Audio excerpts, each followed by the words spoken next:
sur le sujet et d'analyser en faisant attention de ne pas faire d'erreurs politiques.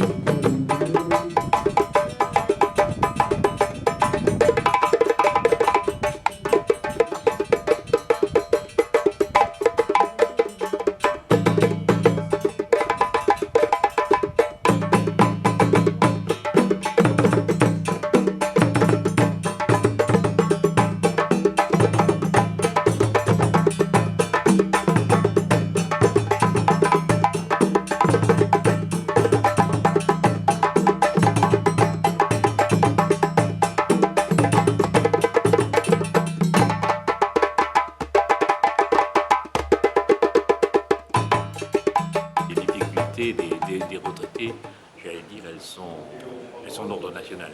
Voilà, il n'y a pas de spécificité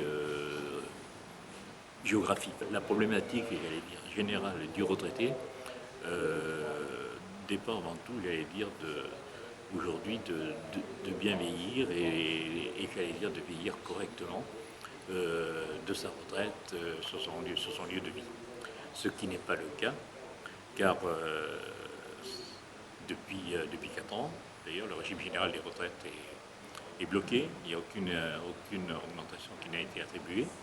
Et parallèlement, il y a un ensemble de séries de mesures fiscales qui ont été appliquées, qui ont considérablement amputé le pouvoir d'achat des retraités. Donc il y a eu 2 phénomènes qui se sont conjugués et qui ont fortement affaibli. Donc ça, c'est un premier sujet. Le deuxième, j'allais dire, est un petit peu le démantèlement de l'ensemble des services publics qui ne permettent pas aux retraités, premièrement, de pouvoir accéder correctement aux services de santé, mais à l'ensemble des services publics, des bureaux de poste qui disparaissent et autre chose, des services de sécurité sociale qui ferment. Donc il y a cet ensemble de phénomènes qui font que les retraités sont un petit peu les laissés pour compte dans une société qui base avant tout sur la financiarisation et qui se désintéresse de l'humain. Les retraités restant, j'allais dire, une variable d'ajustement, ils consomment, mais surtout qu'ils ne disent rien, qu'ils ne revendiquent pas.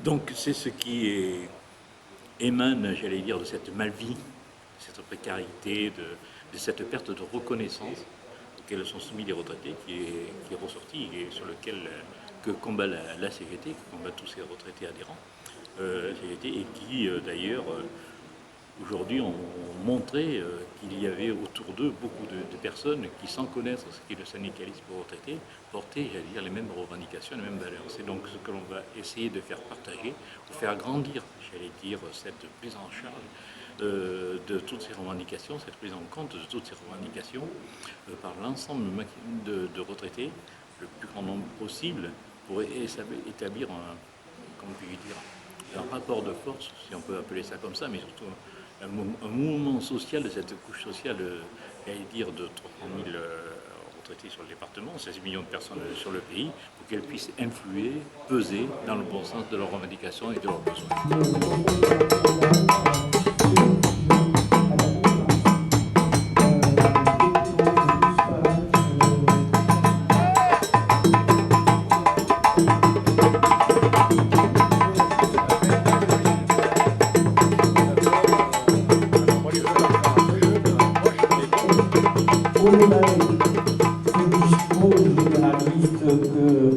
Qu'on maîtrise bien.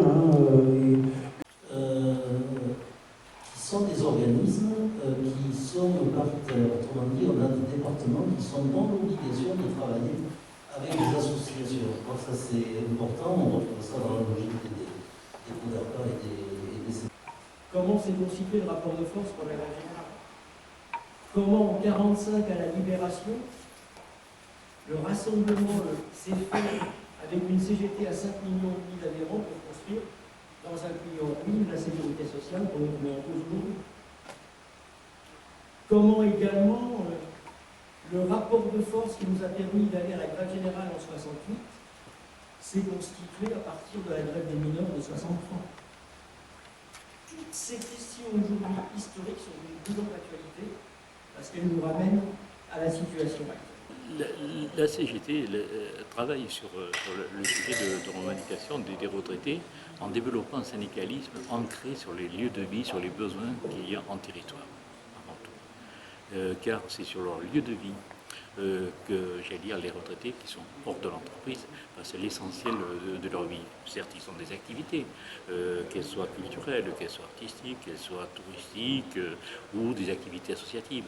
Mais en même temps, la vie et la façon dont ils subissent, j'allais dire, tout ce qui est imposé aujourd'hui, ça se passe sur leur lieu de vie. Donc la CGT va développer un syndicalisme de proximité à la rencontre, premièrement, de l'ensemble de ses adhérents, on les rencontrer, en mettant en place, j'allais dire, des cahiers revendicatifs locaux par rapport aux besoins, et en élargissant ces cercles de rencontres au-delà de ses adhérents, à l'ensemble des retraités qui ont les mêmes revendications, et comment on peut constituer et peser, j'allais dire, sur les décideurs qui soient locaux, qui soient communaux, départementaux, voire régionaux ou nationaux, peser y compris sur ces décideurs qui sont en général des décideurs politiques, mais peser là-dessus, en les interpeller.